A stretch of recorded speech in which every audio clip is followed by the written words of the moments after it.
What inspired your entrepreneurial journey? Well, I never planned to be an entrepreneur. One of my startups failed. Failure taught us more than the success. What inspired you to start Cofounders Capital? Startups are an insane amount of work.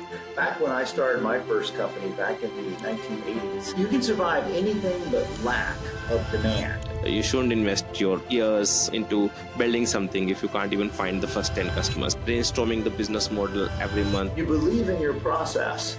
You don't believe in any particular data point. And I think that confidence comes by doing it again and again. The leadership says, should we still be making bricks? What's your take on fail fast philosophy in startups? It's okay, to fail. This is just like in marketing. And what's your view on the outbound versus inbound marketing? That's the best form of marketing for any of our companies. Hi everyone, and welcome to the very first episode of the Client Engine, the show for B2B founders, tech startups, and the consultants who want to scale their business through consistent and predictable client acquisition systems. I'm your host, Hanish Arora. I started this podcast with one goal: to bring you real, unfiltered conversations with founders and leaders who have actually done it, people who have cracked the code on growth, built systems that scale, and created businesses that not only depend on referrals, hustle, or hope. Whether you're building a SaaS product, running an IT consulting firm, or leading a service-based business, this podcast is designed to give you the strategies, framework, and stories you can actually use to grow without burning out. So now, for our very first guest, I couldn't have asked for a better way to kick things off.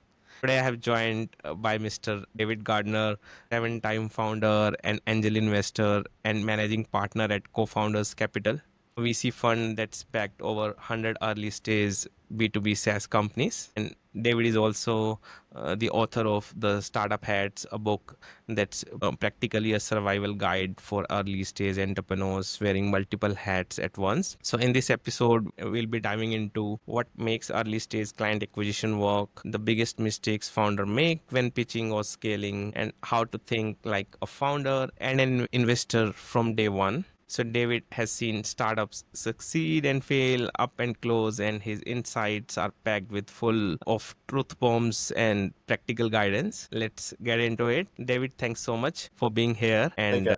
for kicking off the Client Engine show with us. I'm really excited to have this conversation with you. Thank you so much. Glad to be here.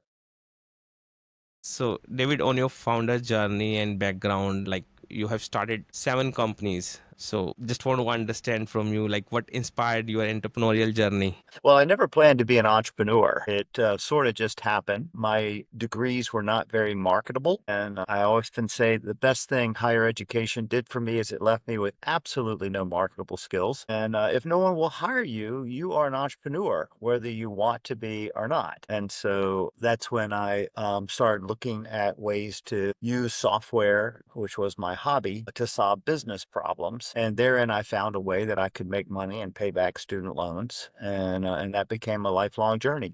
You're not an entrepreneur by choice. You became to be an entrepreneur. And which startup taught you the most? And what was that lesson like? Wow. Well, I mean, early on, you're learning a lot about the nuts and bolts of things and managing people and reading market and sales and raising capital. But I think just personally, the one I learned the most from is one that did not succeed. One of I had made money 6 times in a row for my investors and was frankly pretty cocky and a very humbling experience where one of my startups failed. I lost $4.5 million of startup capital. And, I realized that you can do everything. You can work hard. You can think that you have a better mousetrap. But sometimes things just happen. Markets change, other products come out. Maybe your value props aren't as strong as you thought.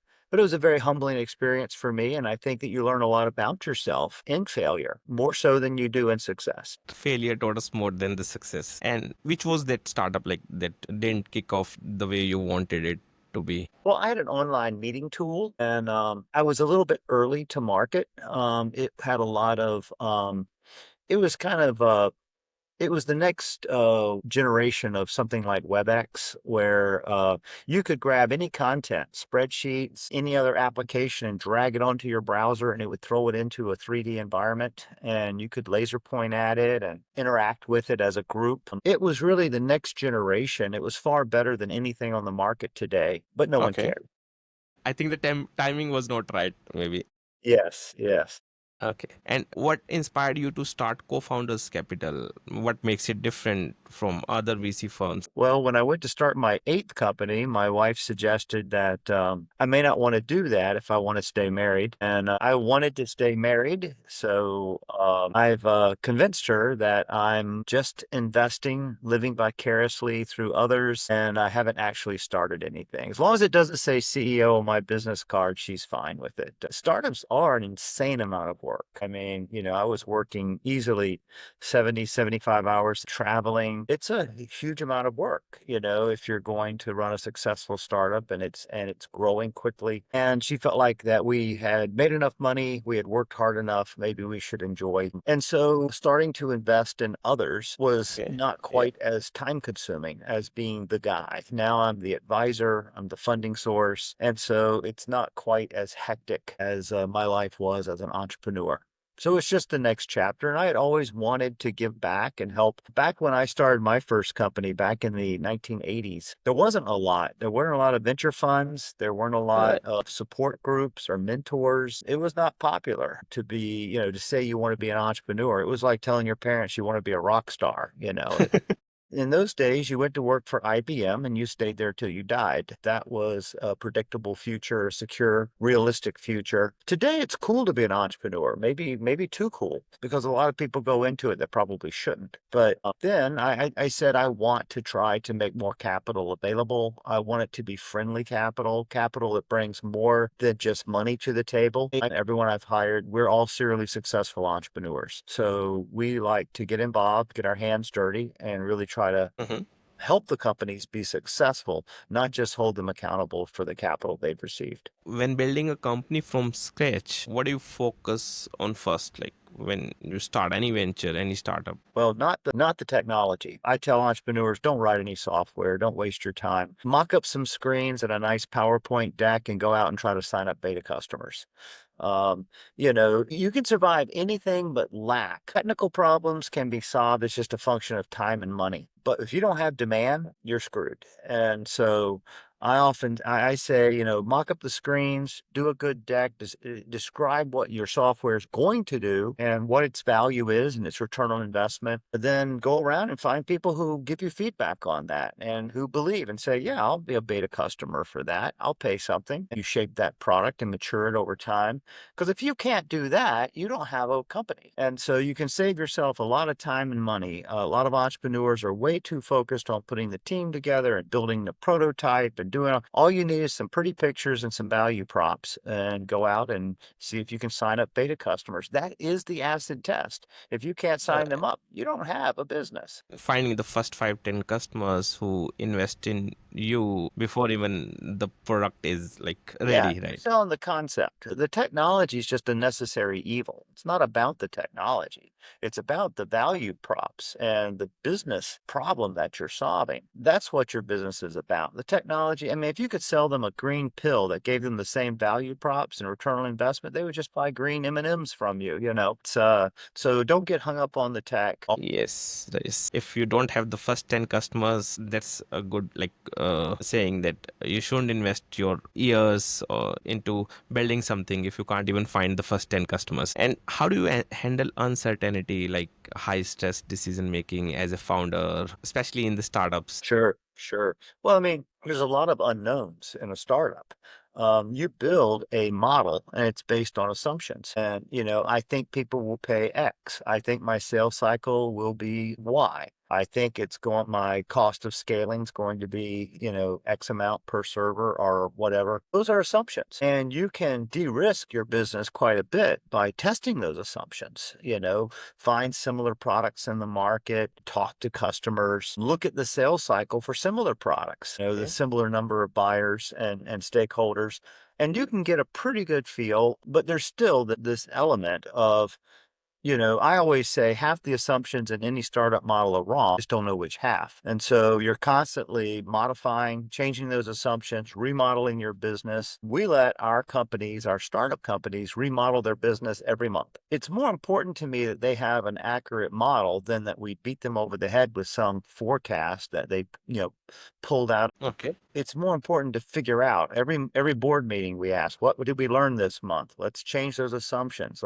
Let's track what does that do to our business and our cash needs and our cash out date. And so that's a super important part of just accepting that there are uncertainties. I often say I have no confidence in any data point. I have a lot of confidence in my process. My process is we're going to try this and we're going to gather this data. And by here, we're going to know. And, this is like initiatives, new initiatives. Hey, we think we can spin off a product and it'll sell for X and people will add that. So you try it for a while and you say, okay, if this isn't at this point within the next 90 days, we're going to shoot it in the head and use those resources somewhere else. So you believe in your process. You don't believe in any particular data point. But I know if I keep doing the right things every day and vetting, triage, eventually I'm going to distill this down to some predictable data points that are pretty forecastable.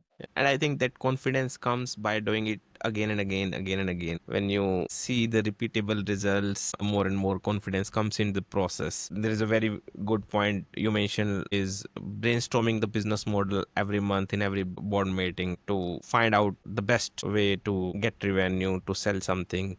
Yeah. And what mindset shifts are necessary according to you, like to transition from a founder to a leader? Because you have seen those both the phases. Yeah, I talk about that a lot in my book. I have the management hat and then the leadership hat because I really do see those as two separate skill sets. The managers out there making sure that the policies and procedures are being followed. Hey, if you're a sales manager, you want to see this kind of activity from your salespeople, and you want to see this many people in the funnel, and you want to see them closing at X rate, and you want to be meeting with making sure that it's like if you're chopping down trees, you want to make sure all the axes are sharp.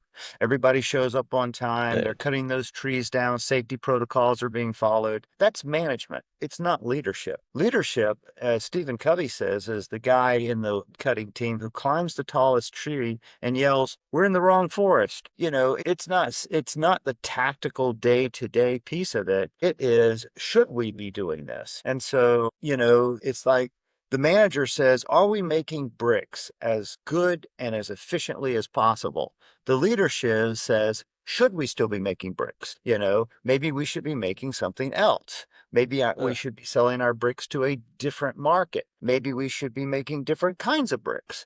But that's the leadership versus the management part. That's a very great perspective. And what's your take on the fail fast philosophy in startups? Now, there is a very popular saying, fail fast, fail different. So, Yeah. what's your take on that? Yeah, that's one of my favorite business authors, Peter.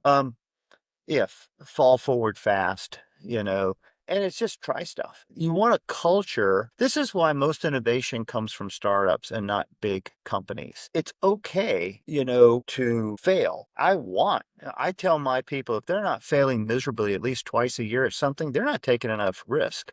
You've got to get out there and try stuff. And you need a culture that says it's okay to fail. So long as you have a plan, you test that plan, it didn't work, you move to another plan. That's innovation. But a lot of larger companies and some insecure leaders have created a culture where it's not okay to fail. And so nobody takes risk. And if nobody's taking risk, then you're not innovating you know, Mhm. and people who aren't innovating are in the process, companies that aren't innovating are in the process of going out of business. It's just a matter of time. You've got to, you got to put yourself out of business before somebody else does. And you can't do that unless you're constantly innovating. And that is encouraging your team and rewarding them for taking risk and trying things. But in startups, it seems okay, like to fail fast, fail different. But do you think when the company grows, there should be a balance between failure and consistency? Uh, what do you think? the company should innovate every time. There should be R&D going on, new ideas being implemented every time with every iteration. Yeah, I do. I don't think innovation ever stops. Now, you can't chase every shiny object. You can't be a company that, for long that does only innovation. You've got to have cash cows, you've got to have things that can proven value props proven, but you have products that are, proven, and you're milking those while you're innovating for what's going to replace that product, or how you're going to make that product better might be a better SaaS analogy, because your product's never done in SaaS. You're always adding to it and improving it in some way. There are people sitting around every day, other startups, thinking about how they're going to take your market share. And so they're innovating. They're thinking about that. And Yes, so I love what Andy Grove said. He said one day to his board, his management team, he said, if the board came in and fired us all and brought in a new management team, what would those guys do? It's a very question, you know. Um, definitely. yeah. So you're constantly thinking about, should I still be making bricks? Maybe we should be using synthetic material. Maybe we should be, these are the kinds of things. And so you want to make sure that a certain percentage of your budget, this is just like in marketing. I encourage people to have their proven marketing spend, and then I ask them to also have an experimental marketing spend. So it doesn't mess Yes. up your CAC ratios, because you've got a whole lot of experimental spend in there with your proven spend. Your CAC is the proven spend, the channels that work, and that's your real CAC. But then, so you break out this experimental CAC and you say, hey, let's try radio. Hey, let's try these trade shows we've never done. Let's try stuff. That's the experimental marketing spend. And you separate those two, and you have a budget for each one.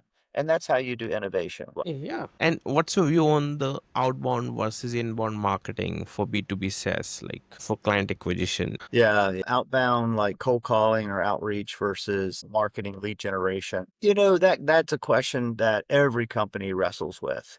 Do we go out and try to create demand, or do we try to find demand that's already there and steer it towards us? And it really depends on what you're doing, and every business is unique. There are some businesses today, if you're trying to sell high enough up, and they don't tend to answer the phone, they're kind of immune to emails, and the outbound approach doesn't work as well. Right. But if you're selling an SMB product, or you can get Uh-huh. in the door, maybe through a product manager or Right. then the outbound approach seems to work uh, better, more cost effectively. Most of our companies have a combination. They might be 80/20 one way or 80/20 the other way, but you don't want salespeople sitting around just because there's no leads. When the leads are done, I don't care how effective it is, you stay productive and you start doing the outbound approach. But of course, the best marketing of all are tech companies, for tech companies that are solving business problems. Software, in my mind, is something that enforces a best practice. And so you want to be out there not so much talking about your software as you are talking about your best practice. And you want to be not at the trade show, you want to be one of the speakers at that trade show. You want to be a speaker at that conference because you wrote a white paper on the best practice that your software helps to implement and why it's the best practice, or a case study. You want to be presenting with your top customers a case study, and making them the hero in front of the group because they were smart enough to buy your product. That's the best form of marketing for any of our companies selling B2B, SaaS stuff. Then beyond that, you get into lead generation versus outbound, and Uh-huh. what those appropriate ratios should be. Making your customers hero in front of your target audience. Yeah, definitely. And that's a very smart approach to sell stories. And yeah. And what are the common mistakes like you think founders make when trying to get their first 10 clients? Like they just have to get to the first few clients. So what are those Yeah. things that Well, they make a lot of mistakes. Some founders are too technical, and some founders are too sales focused, and they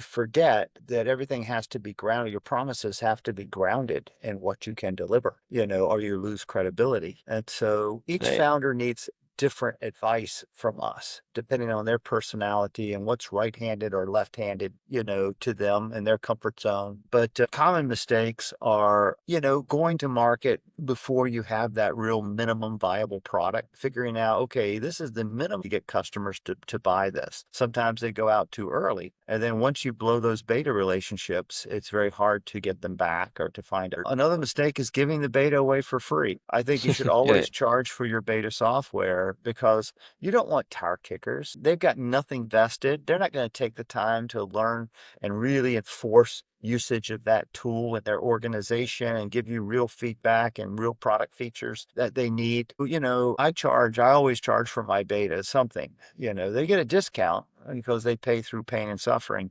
but yeah.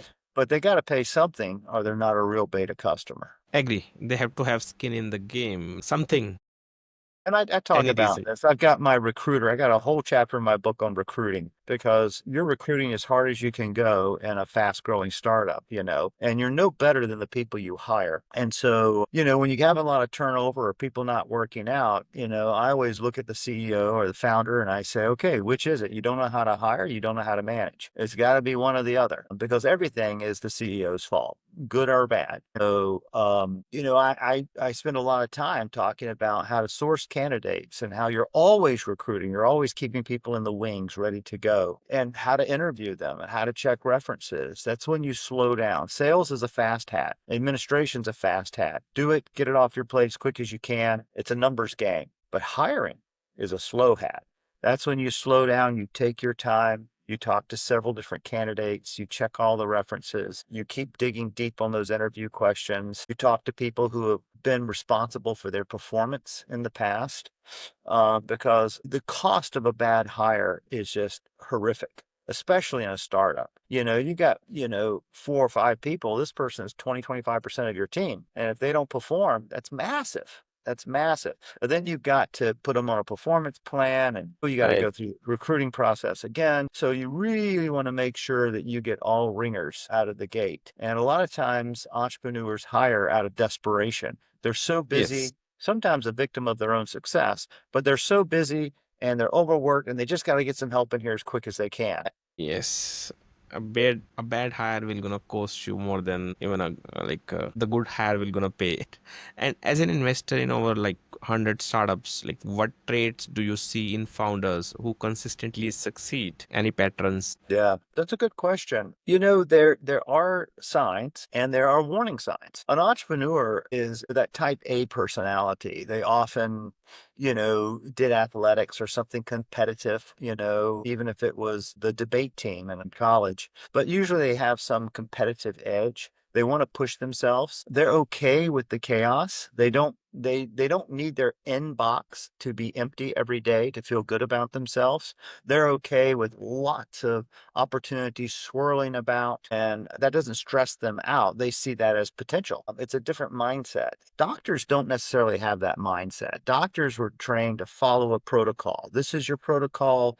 And I'm frankly glad my doctor doesn't take Okay. chances. But this is why doctors usually make horrible business people. Any investor I know will tell you stories where they lost money on investing in doctors because it's the way they're trained, the way the mind works. You need that for that profession, but that kind of thinking will kill you in a startup. So they have a tremendous work ethic. Because I often Okay. say if a bird flaps its wings one perfect time every hour, it's still not going to fly. It's a flurry of activity and flapping, and there's messiness there. There's an element of chaos. So they've got a great work ethic. Above all else, they're a good communicator. No matter how smart you are, how great your solution is, if you can't communicate that as value props on Uh-huh. things that matter to your customer, you're always selling. And this is why I talk a lot about sales in my book and sales management, is because you're always selling. You're selling those beta customers. You're selling people to come work for your risky startup.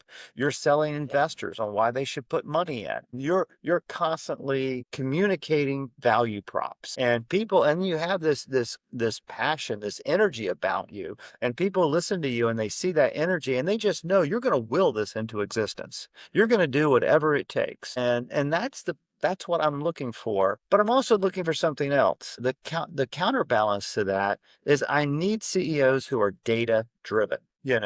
I need people who chasing every conspiracy theory, or every non-scientific, medical treatment. And I use those as analogies. I need people who believe in science, who are like, yes, I believe this with all my heart and I push for it and I spent a lot of money. But you know what? New data points came in and I realized I was wrong. And so they've got to be honest. You've got your marketing, bull crap, but you've got to have this clear, Chinese firewall between the marketing stuff and reality. And the reality says no matter how much I champion something, if the data doesn't back me up, I need to be able to turn on a dime and say, hey guys, I was wrong, because a great leader has to do that, hey, I was wrong on something because they're always trying stuff and they're All always right. experimenting. So they've got to have that data driven, and not entrench on something because, there are things I believed wholeheartedly that were totally wrong once the data came in. So that ability to, and this goes back to a good self-esteem. You've got to have a pretty damn good self-esteem to be an entrepreneur because you've got to be able to admit you were wrong and move. Other people try stuff and be successful. And so all of that goes back to just having a strong self-esteem. People with poor self-esteem really struggle in a startup on many fronts. So I mean, I'm looking for all of those things. And of course, your intelligence has to be there. You don't have to be off the charts great at anything, but you have to be good enough at many things. And that's Hmm. why,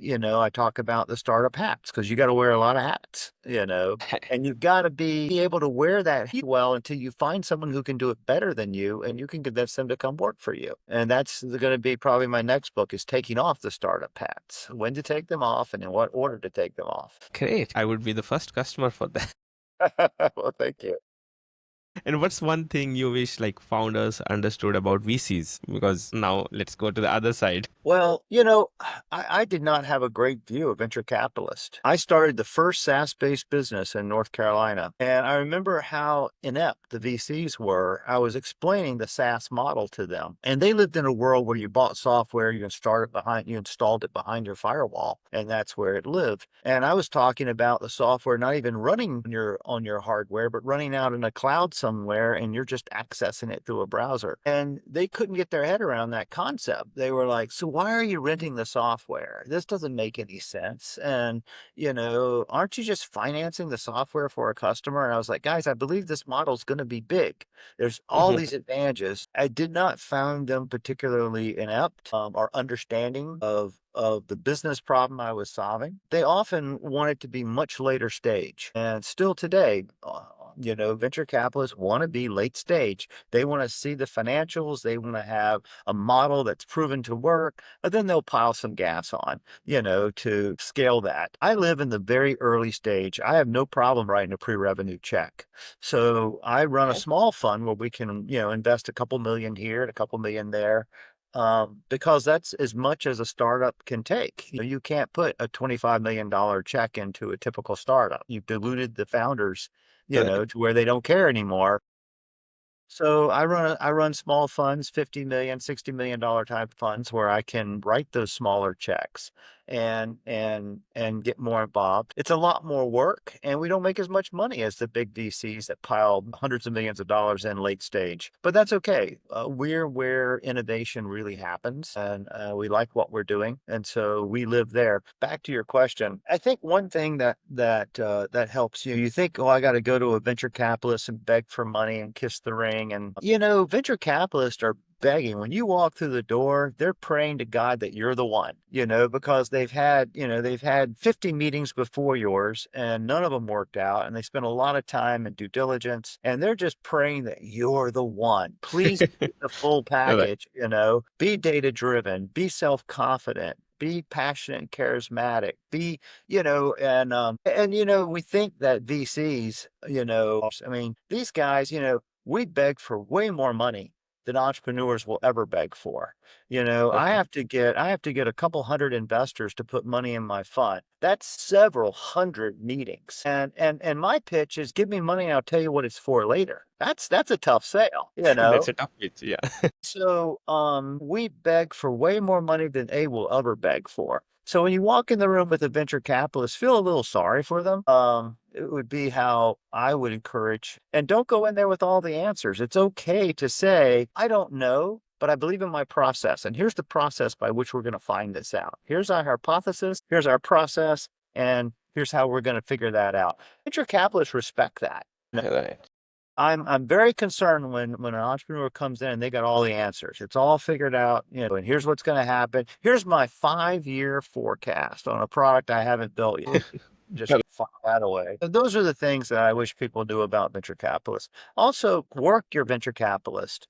Ask them for things. Say, hey, I'm recruiting for this. Can you send me some resumes? Hey, I'm looking for beta Okay. customers. Who can you make an intro to? Make the venture capitalist work. The squeaky wheel gets the grease. And if you're going to give them 20% of your company, have them do something more than hand you a check. Ask them for what you need. Great. That's very good learning for me. And how do you decide like when it's time to scale the team? Because when you build something, you get better customers, you get few customers. Then when do you decide and how do you decide when it's time to scale? Well, your forecast has scaling built into it. Usually it's on the sales and marketing side that you're scaling. And basically that's a function of, I like to hire salespeople in teams of 2 or 3 at a time because it's less of a learning, you can once and chances are one of them's not going to work out anyway. So we try to hire in teams of 2 or 3 at a time. It's really just where you at, when you get to this level, it's all about your cash out date. When you do a startup, you're always thinking about your next round of funding. So you're like, okay, I want to be between 1 and 2 million in recurring revenue on this kind of customer retention. I want to have this kind of growth rate.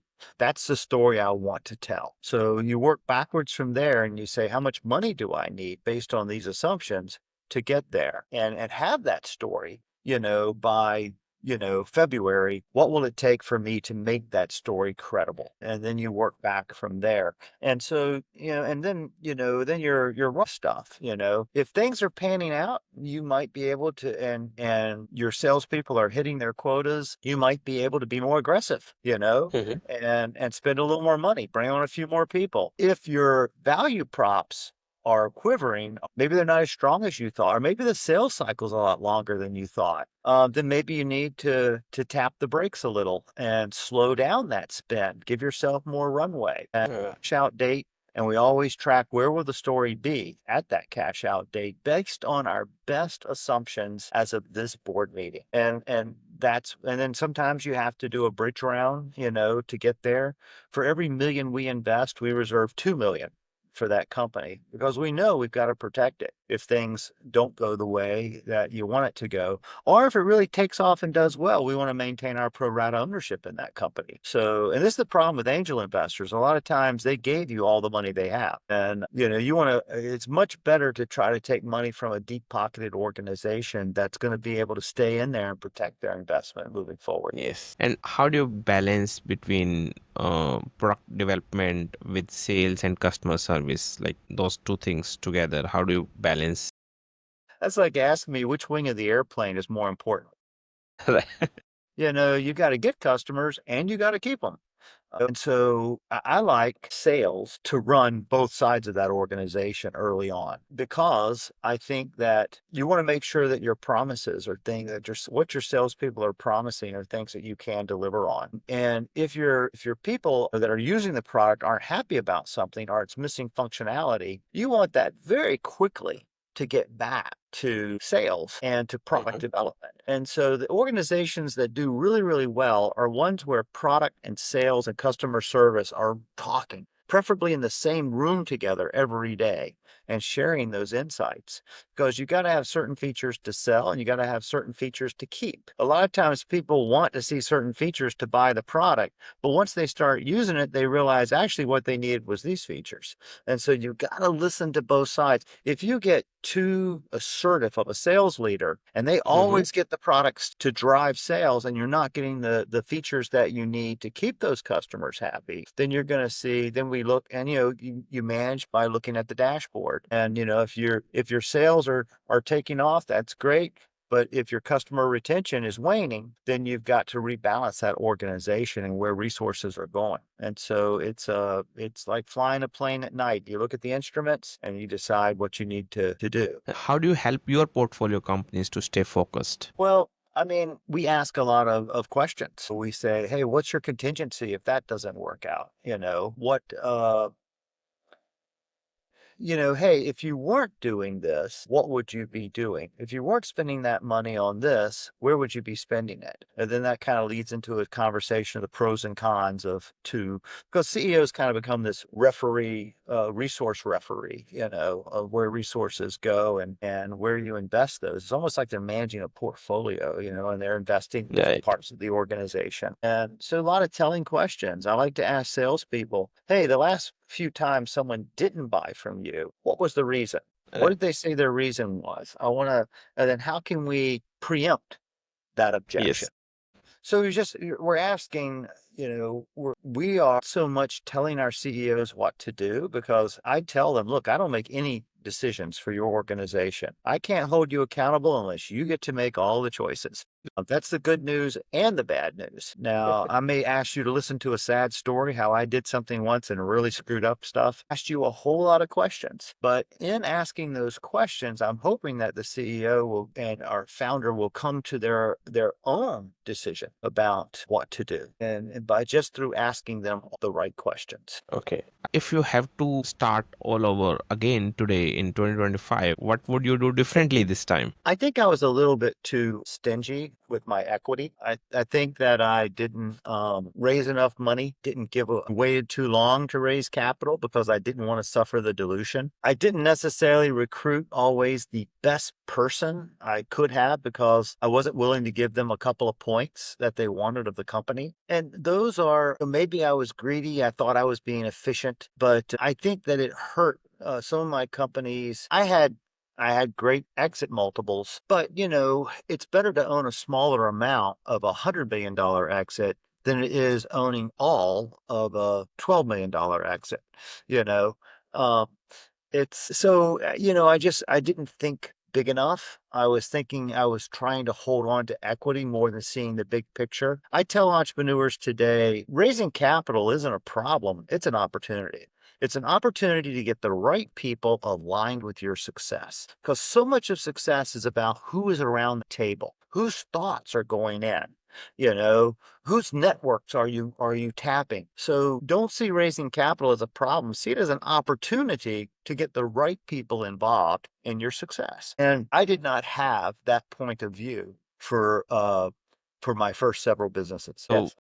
that's a wrap for today's episode of the Client Engine. I hope you got as much value out of this conversation as I did. And a huge thanks to you, David, for sharing this incredible insights from both sides of the startup table as a founder and as an investor. And if you are a B2B founder trying to build something real and sustainable, I hope today's episode helped you see that growth isn't just about hustle, it's about systems and processes. And speaking of systems, if you are a founder, consultant, tech leader, or you're currently figuring out how to get more consistent leads, book more qualified meetings with the decision makers, or just want to stop being dependent on referrals, my team at Exoto and I'm personally offering a free one-to-one strategy session where we'll review your current client acquisition system and give you the personalized feedback on what's working, what's missing, and what you need to build your own client engine. So you can grab a slot from the link displaying on the screen. And if you enjoyed this episode, make sure to follow the client engine,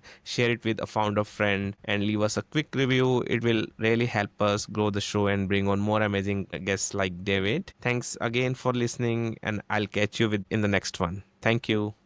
Bye And now. thanks so much, David.